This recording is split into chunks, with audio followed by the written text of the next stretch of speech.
Okay, a couple more final notes here. It'll be a little tricky if you're switching over your rubber gasket thingy, in case one of the mirrors has a better one than the other. The donor mirror here had a terribly decayed rubber grommet gasket thing, so I had to get rid of it and take it off. The old mirror, the one on my original mirror, was perfect, 100 times better shape.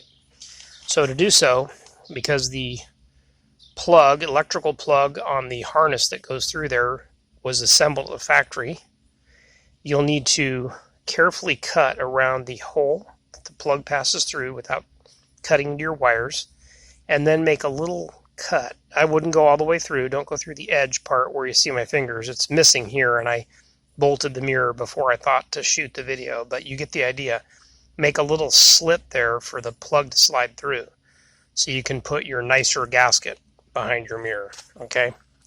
Number two, one of the critical things here, a couple critical things more. Here's your connector for your electrical, for your turn signal. You've got the turn signal model. That's one of the later 210s. So when you slide the cover on, kind of get a visual in there. You can look inside past the mirror and make sure this thing's connecting to its slot in the inside of the housing. Connects into right there.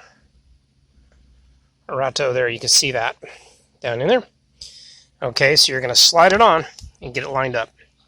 The other angle too is your little holder, that little thing you see, the protrusion there, is where your clip, that protrusion goes past and nests right there, which holds the cover on.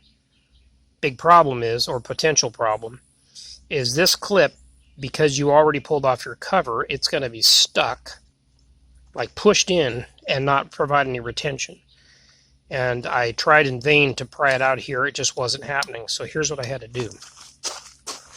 When you're pressing on this thing, there's the die cast part. You can press on that. And press on the mirror, you'll break it. But I had to go in here, and you have to stick a screwdriver in the slot from the back. It's right there. You can see the slot. And you'll have to release it with a flathead screwdriver pointing forward. It's hard. I cannot hold the camera and do it. But you're going to be taking your screwdriver kind of like this. Pardon the funny camera work. You're going to be kind of doing that to release the clip. And you've got to do it. Could help to have a helper. Just make sure they push the mirror forward very carefully so they don't crack the glass. But you use that to pop this out. Because you can see that little clip has a little bitty thing back there. Well, that's going to catch on the die cast housing. I'm sorry, my camera just won't focus as well as could be right there. Once that's popped in, so the mirror housing cover can come off, you're not going to be able to release it unless you do what I said about pushing your screwdriver through the gap and releasing the clip from the back. You're going to be basically coming through kind of from the oblique angle to where I'm at right here. And then boop, it'll pop out, and now you're ready to push the cover back on. Okay, which I'm going to do off camera because I want to get this right. I have too many things to line up. But what will happen is that little protrusion that I showed you on the inside of the cover is going to pop right by there, boop, and the cover will be on. And then we'll check for function of that, and we'll praise the Lord because it is really gross when your right mirror is destroyed and not working.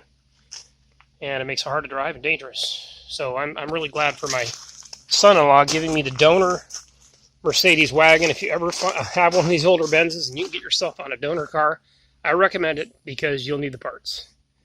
All right, take care, everybody. This is part 2. Be sure to watch part 1.